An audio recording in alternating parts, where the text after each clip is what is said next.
Hello everybody, welcome to my channel. Today is my precious day, is my calibre 45. I'm 45 years old and I'm still working here in Holy Land, even there is a war here. But anyway, I don't have visitor. I did not invite anybody, but only my roommate here, Trill. But because outside is not easy to travel. And anyway, this is Sha and this is Israel Hotel Housekeeper Channel.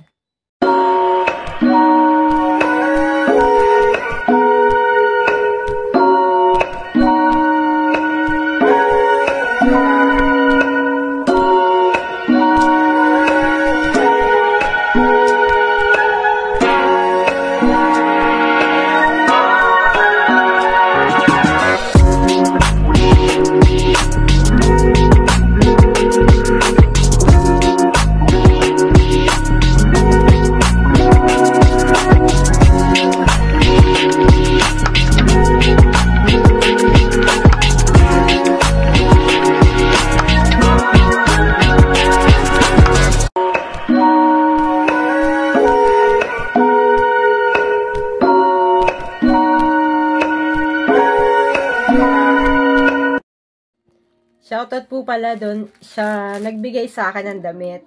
Totoo lang po, may binili po talaga akong dress para sa karawan ko.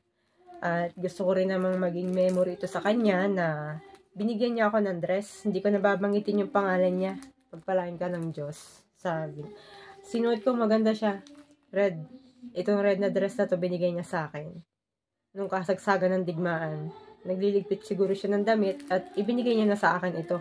Kasi kung maganda yung kulay. Kasi total may nararamdaman yung katawan ko para magmukha ako masiglat masaya, suotin ko itong kulay pula. Yung po kasing damit ko bago, yung isa. Try ko, susuotin ko bukas uli para mayroon namang saysay din yung isa. Ito ang sinuot ko yung binigay ng kasama ko. At pagpalain ka ng Panginoon sa damit na ibinigay mo sa akin. Hello po, kamusta po kayo? Ikikwento ko po sa inyo yung pangyayari dito sa kaarawan ko, sa ika-45 kong kaarawan dito sa Israel. Kahapon pa lang iniisip ko na mahirap maghanda. Kasi alam mo po ba kung bakit? Kasi nung parang December 7, na-accident ako. Na-slide ako ng straight na straight. At dahil sa pag-control ko na hindi mapahampas yung aking ulo, ay pinigilan ko, may lumagatok sa may hips ko, pero nakakalakad naman po ako. Ang masakit lang sa akin itong puson pataas. Parang nabigla yung pagbagsak sa akin. Tapos, ang naituon ko, itong siko ko. Ayan, mapapansin niyo po yung siko ko yan. Ayan, meron po siyang malaking pasa. Bali, yan po yung naituon ko dun sa humps ng CR para hindi mapabarog yung ulo ko. Tinanong ako ng supervisor ko kung ako daw ay okay. Sabi ko, okay ako kasi tinuloy ko yung trabaho ko. Pero, syempre, di ba po, pag binugbog ka sa una, hindi mo ramdam pa yun eh. Yung aftershock nun, kinabukasan mo pa mararamdaman. Tapos, nagtrabaho pa rin ako. Sa magtatrabaho ko. Bali, ang masakit sa akin yung kalahati ng likod ko pataas hanggang bato. Bali, hinilot yun ni Trill. Massage lang ng konti kasi hindi pwedeng hilot na hilot kasi may trabaho kinabukasan. Nilagyan ko ng salon pass. At ngayong kahapon, sabi ko kay sir, kung uobserbahan ko yung aking katawan, kung kakayanin kong pumasok ng Sunday pag hindi ako papasok. Ang sabi niya, may 3 na kasing nakaisip na hindi pumasok ng Sunday dahil sa amin po kasi kapag ika-4 na Sunday mo na, hindi ka pwedeng pumasok. I-rest mo yun sa ika-4 na Sunday. Hindi pwedeng tuloy-tuloy kang napasok ng Sunday. Yun, ako naman po kasi hindi nagbibilang nung mga Sunday ko. At naunawaan ko naman yung kanyang sinabi. Kanina habang nakahiga ako, parang ayaw ko magluto. Nagpaabiso na ako sa mga kasama ko na una na hindi ako maghahanda. Pero pinili kong tumayo dahil kaarawan ko ito. At yun po ay nakaprepare na talaga yung mga lulutuin pa. Hindi talaga ako na-aksidente. Talagang parang tinatamad ako magluto. Yung katawan ko pa rin ay ganun pa rin sa umaga, yung kamay ko masakit kasi ito yung naituon ko eh. Pero nawawala po pag natayo. Nawawala, nagagalaw ko naman po eh. Yung paggaganyan, okay. Pag ganito, okay.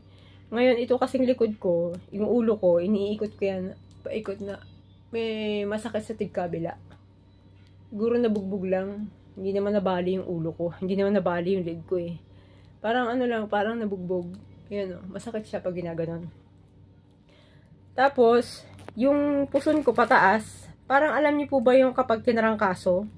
Dahil sa nag-take ako ng gamot po ng BioFlu eh. Nag-take din ako ng amoxicillin. Yan baka kung anong bleeding dito sa aking mga nangyari. Pero hindi naman po ako nahihilo, hindi naman po ako nagsusuka. Kasi kapag may hemorrhage po sa ulo, hindi naman po napahampas yung ulo ko eh. Ang problema lang po kasi sa akin yung ito. Yung gitna ng aking leeg, pababa. Yun. Pero okay pa naman to. And I wish na hindi ako pabayaan ng Diyos. Papasok po ako bukas. Sinabi ko kay sir. Okay sir, papasok ako. Kasi po wala po talagang ka-reliever ang mga Pilipina dito dahil yung mga P ay umalis mula nung nagdigmaan. Kami mga Pilipino po ang nandito. Kaya no choice. Hindi naman pwede ako hindi naman po ako, bali kahapon po kasi parang may sinat ako. Bali, kanina umaga, habang nagluluto ako ng chicken, kinuha ko muna yung hita na 4, pinirito ko. Sabi ko, trilito na muna atin tanghalian. Kasi iinom ako ng BioFlu. Tapos nung nagluto na, tinuloy-tuloy ko na magluto. Bali, nagluto ako, hiniram ko muna yung bigas niya kasi nga hindi ako nakapag-prepare ng bigas.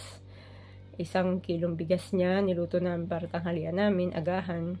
Hindi nagluto ako ng apretada. After that, yung chicken breast, ng 2 chicken breast, niluto ko para sa mixture ng pansit na ihahatid ko bukas sa mga kasama ko sa hotel na ipinangako ko. At yun, sinindihan ko yung kandilang, ipiprepare ko na talaga yun dati pa. Hindi ako na-aksidente, kaya parang nawalan ako ng gana nung na-aksidente ako. And then, nung may alak din ako doon, yun nga talagang datin inaasahan ang mga bagay na nangyayari sa ating buhay.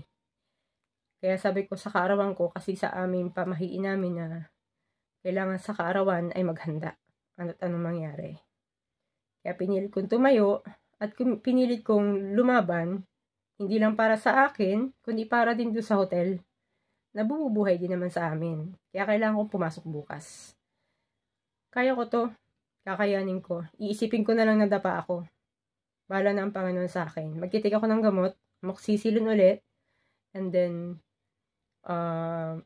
kailangan ko ng kumain. Aagahan ko bukas kasi dapat 3 o'clock. Maluto ko na yung pansit. Para ma-division ko yung pagkain na yun doon sa mga kasama ko. Ay, ayoko kasing masira ako sa pangako ko. But anyway, happy birthday sa akin. At panoorin niyo po yung moment kanina. Nagsindi po ako ng 45 candles. At yung cake. Bali po 3 po kasi binili kong cake. 1 cake para sa kapitbahay naming mabait. At 1 cake para sa mga kasamahan ko. 1 cake para dito yung sinindihan. Bali, ang naging witness sa araw na ito na may karawan ko ay ang kapitbahay ko. Binigyan ko siya ng 1 cake. Buong cake, binigyan nila ako ng hikaw. Hindi yun ang sinuot ko na ngayon, hikaw na may kwintas. Fancy po ito, hindi po totoo. Pero masaya ako. Naka-ready na agad bago, hindi pa nagamit. Ganun po kasi dito. Kapag magbibigay ka sa friend mo, kaibigan mo, kailangan bago. Ganun. At, yun. Tapos itong sash ko, last year ko po binili ito. Bali, 2 po ito. Yung violet, yung sinuot ko last year. Itong isa, yung parang ngayon. Yun. Masaya ako kasi napaghandaan ko yung birthday ko. At sabi ko sa mga kapatid ko, magluto kayo dyan sa Pinas. Kasi na-accident ako, hindi ko alam kung makapaghanda ako ngayon. Sawa naman ng Diyos, nakapaghanda ako. And then, ang nakalimutan ko ay yung mapaghandaan, yung kapistahan ng Immaculate Conception. Kasi po yun ay una namin pinaghahandaan bago ang aking karawan. Kaya siguro ako na-accident. Talagang yun po ay parang hinila yung pa ako, pababa. At nung pagbagsak ko, nag-imik na lang ako ng Jesus Christ. Parang yung feeling ko na pagbagsak ko, hindi na ako makakatayo. Pilit kong tinayo yung katawan ko. Pilit kong tinapos yung check-out dahil arrival po yun. Balagan po yung room na yun. Halos basang-basa ang sahig. Pinili kong tapusin. Kasi kung hindi ako tatayo, hindi ko rin matutulungan ang sarili ko. Kailangan ko tulungan ko rin yung hotel. Kasi ang hotel tumutulong din sa amin para mabuhay. Ganun lang din po dito.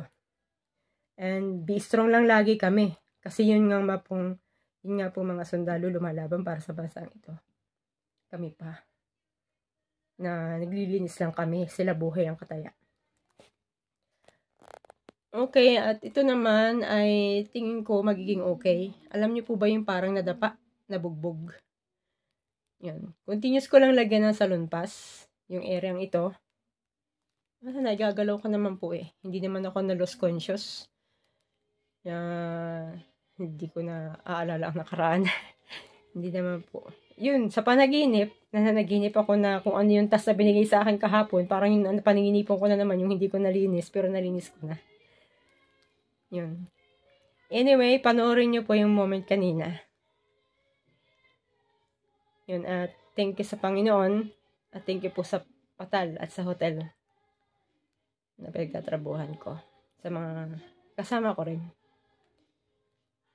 At sa mga nagbati ng kaarawan kong ito, bumati sa mga kapatid ko, pamilya ko, katrabaho ko, lahat sila. Maraming salamat po sa inyo lahat. Please watch this. Ayan po kanina, binigyan ko ng cake yung kapitbahay namin. Arab food po yan. Bali yan daw po ang special nilang niluluto every Shabbat. Siguro nakapangasawa siya ng J. Masarap siya, parang menudo na may egg ng parang turkey ang nasa gitna, masarap. Tapos binigyan nila ako ng kwintas. Bagong-bago. Kwintas na pansi. Sabi ko yun nasusuotin ko mamaya pag magdidress ako. Hikaw na may kwintas. Yan. Maganda siya. Parang yun yung nagpasigla ngayon kanina sa akin kanina umaga. Yan. Kasi bala ko po talagang bigyan sila ng cake kasi mabait sila sa amin, yung kapitbahay namin. Nagsasabit sila ng bigas, pagkain sa pintuan namin. Yan, di ba ang ganda po? Fancy yan, fancy. Hindi siya totoong gold. Parang maganda siya. Suot ko nga po siya ngayon eh. Hindi po siya makati sa tenga ngayon. Maganda ang tsaka yung kwintas niya. Hindi naman po ako kasi mahilig magganyan kasi makate pag pinapawisan. Acidic po ako. But anyway, pagpalain naman ng Panginoon yung nagbigay. Tapos po nun, tinry ko nang mag-start ng pagluluto ng gagamitin kong halo para sa chapchi noodles. Yung potato noodles ang ginamit.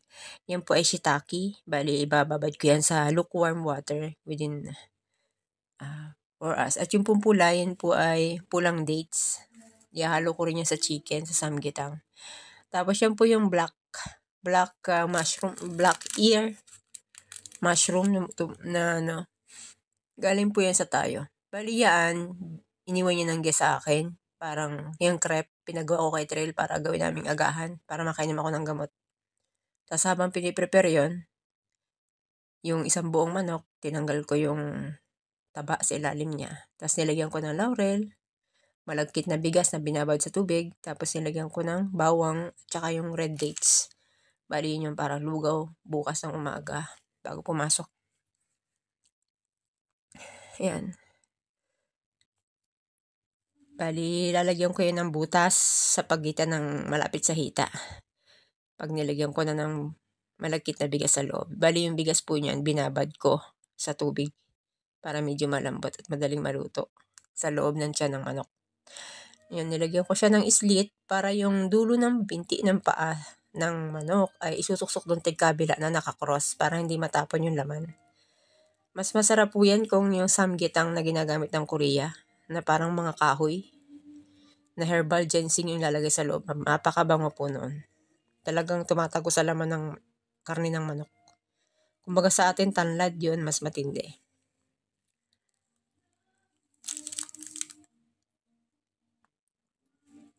Ayun, bali yung preparation ko niya, nag-start ako ng 10 o'clock. Habang nagpe-prepare, piniprito ko po yung hita ng mga manok. 3 po kasing manok yung binili ko. Yung 4 na hita, gagaling sa 2 manok, piniprito ko yun para sa tanghalian namin ni Trail. Para hindi ako makaramdam ng gutom. Kasi nakakalakas din po kasi yung chicken. Yan, habang ako'y magpe-prepare ng apretada, pakukuluan ko yan. Para kung gusto kong kumain ng lugaw, para lumakas-lakas ako. Yun ang kakainin ko bukas ng umaga. Ayan. Ganyan, nakalak. Tapos nakatihaya lang siya. Lalagyan ko yan ng tubig, tapos lalagyan ko yan ng mga sinunog na bawang at luya, and then meron yan sa labas na malagkit na bigas din. Hayaan ko lang siyang kumulo ng kumulo hanggang maluto. Yan yung chicken na pinride ko para sa tanghalian naming dalawa. Tapos nagsunog ako ng bawang at luya para dun sa lugaw. Yan, para mabango naman ang bahay. Dahil birthday ko eh. Kailangan may, kahit pa paano may niluto. Yan. Ganyan lang. Ginamitan ko lang ng oil. Tapos yung karne ng manok, yun pinakuluan ko bago ko lutuin. Para mawala yung mga dugo-dugo. Tapos yung mga apretadang nakita nyo, yung preparation para yun, ay yung mga patatas, carrots, para sa ano yun, apretada. Bali yan na po yung apretada. Yun yung pinakuluan ko mga manok, na para mawala yung mga dugo, sinalang ko na. Lalagay ko na yung patatas niyan. Sabay-sabay na yan. Yan.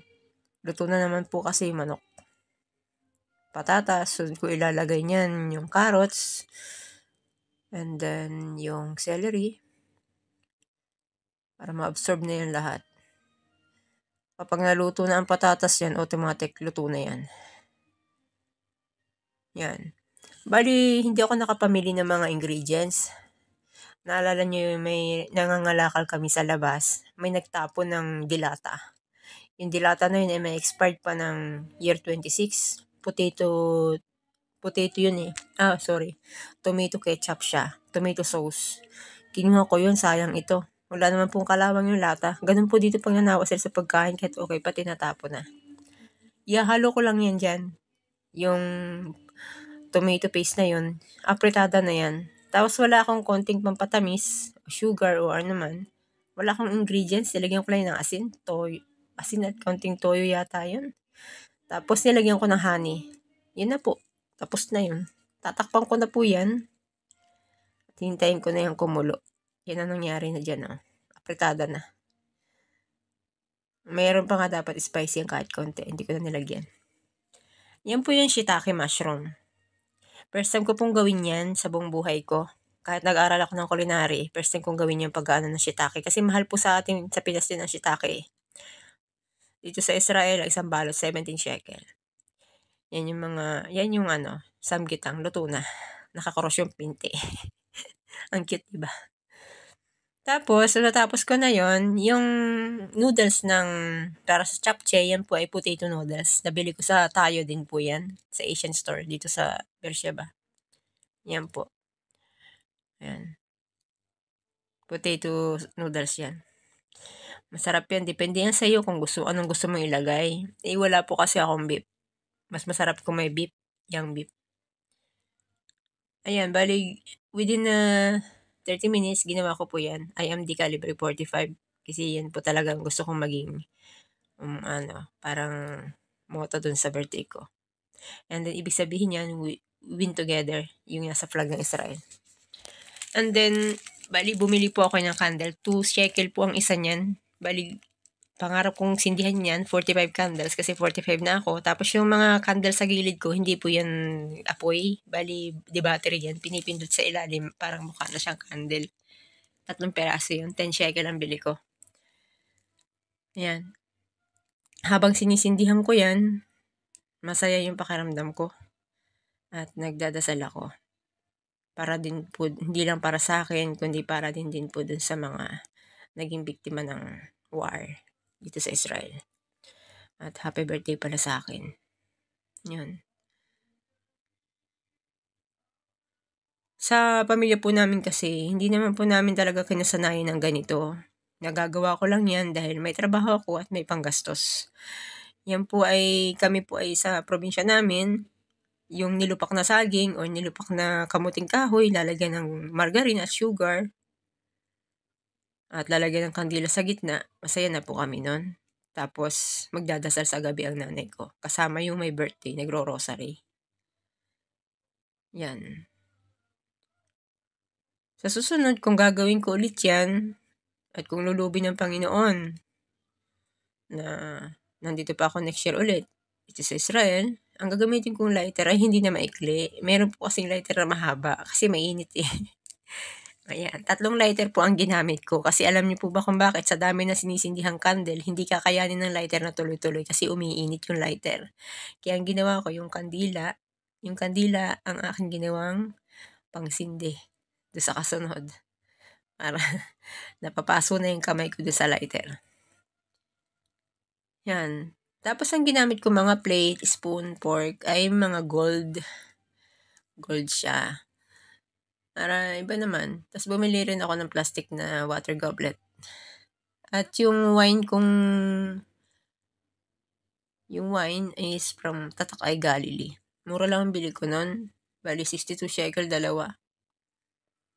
Sa Russian store ko binili. Ayan. Malapit na, matagal-tagal. Alam niyo po ba, kahit sa simpleng bagay na ginawa mo para sa sarili mo at naipulpil mo yun, masaya na ako nun. Kasi yun yung gusto kong mangyari sa karawan ko. Maipulpil yung 45 candles sa sindihan. Yan. Dapat po kasi yung gitna ng heart ay design ng Israeli star. Ay kaso naka-count 4 to 45, kaya ang ginawa ko, para siyang diamond.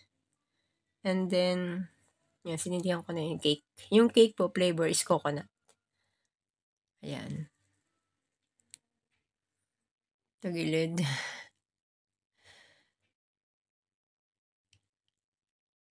Diba? Ang ganda. Pero yan, hindi ko pinabayaang maubos lahat kasi baka masunog yung table. After niya may light, ilang minuto, pinatay ko na yan kasi tapos nag-wish ako. Yan. Yan ang mga handa ko. Apritada, japchae. Nagustuhan ko po kasi yung japchae mahaba at hindi basta nadudurog-durog yung pansit niya. Maligat kainin.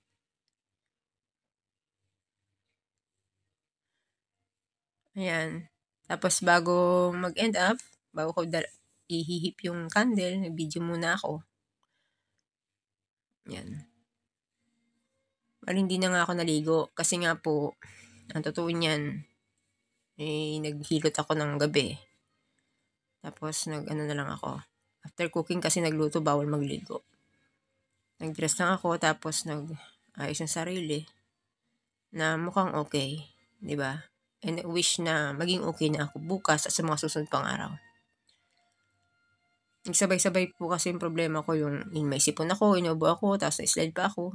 Diba, ang hirap kung ano ba unahin mong gagamutin. Pareho mong nararamdaman eh. Yan.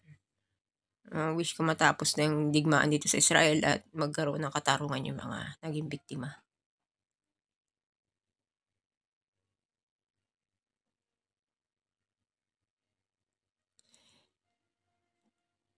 Yan.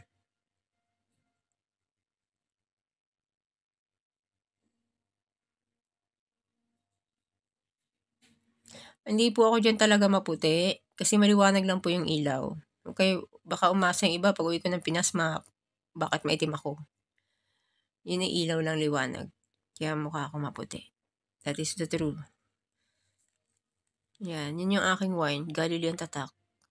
Naging unique kasi sabi ko Galilee. Wow, Galilee. Siguro kaya tinawag na Galilee, ang taniman ng ubas ay matatagpuan sa Galilee na ginawang wine na yan. Kasi ganun karamitan ang pinapangalan sa alak eh. Kung saan ginawa, yun ang ipinapangalan sa alak. Kung saan itinanim ang ubas. Pagkatapos, nung party na yun, wala naman pong ingay. Nag-tiktok-tiktok lang kami ni Trill. O, ayan. Diba? Hindi ko nalalagyan ng sound kasi baka makopyright. Yan. Yan yung unang TikTok. Nakailang take din kami. Tapos, yan. O, diba? Saya. O. Ganyan-ganyan lang.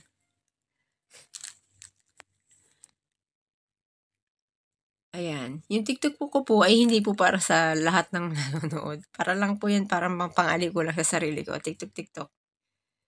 O, ayan. Santa Claus naman. Saya, diba? Ayan, inuubo na. O, kulit-kulit lang kung ano, kung ano masaya. Ayan. Si Trill po kasi ang mahilig sa TikTok.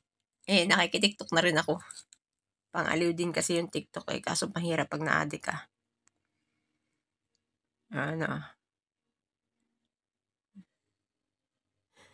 Pasensya na kayo kung may timba sa taas. Malapit naman yung kulay. Di ba? Pinagbawalan po kami ng HR na mag-party ng malalakas sa tugtog at sigawan sa loob ng apartment. Lalo na kapag Shabat. Shabat po kasi ang birthday ko, kaya yan. Di ba? Party. Kami lang namang dalawa. Parang, yung parang para lang sa vlog, ipakitang masaya. Kailangan maging masaya kasi birthday, di ba? Ganun po talaga ang buhay dito. Yan chocolate, kapartner yan ng wine. Yan po talaga. Kasi nung sa Korea, din ako noon chocolate party yung tawag ko. Naalala ko pa.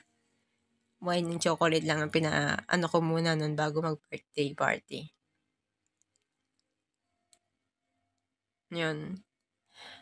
Actually, ngayon ay parang ikatatlong candle ng pagsisindi ng kandila sa Hanukkah. Doon ganyan pang aking kaarawan. Parang yung kaarawan ko pala ay parte ng Hanukkah. And ito yung araw na saan kaarawan ko at kinabukasan last year ay nagkaroon na kami ng big party ng lahat ng hotel. And then kinabukasan birthday ng dati naming HR manager. Yun. Masaya ako. Basta masaya po ako. At yung nagawa kong bagay na ito para sa sarili ko ay hindi natin masasabi na kumbaga sosyal o yung parang lang po talaga. Kahit pa paano magkaroon tayo ng time sa sarili natin, ano't ano mang mangyari.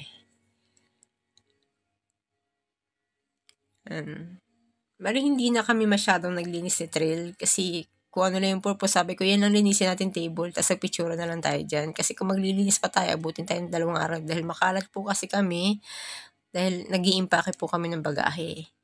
Hindi nga lang po matuloy-tuloy dahil syempre kapag galing sa trabaho, minsan pagod na pagod, mas pipili mong humiga na lang, matulog. Para sa kinabukasan, makapag-ipon ka ng lakas para sa susunod na trabaho. Ayan, anong ginagawa ko dyan? Nakatunganga na. Okay, next video tayo. At ano pa ba?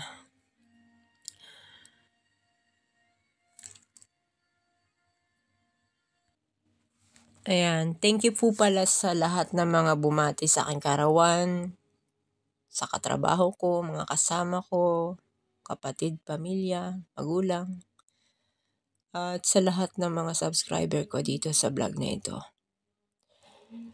Minsan nahihiya nga po ako kasi kilala na ako Pero hindi naman po nakakahiya yung pinakikita ko dito. Ito po ay yung totoong buhay namin dito sa Israel.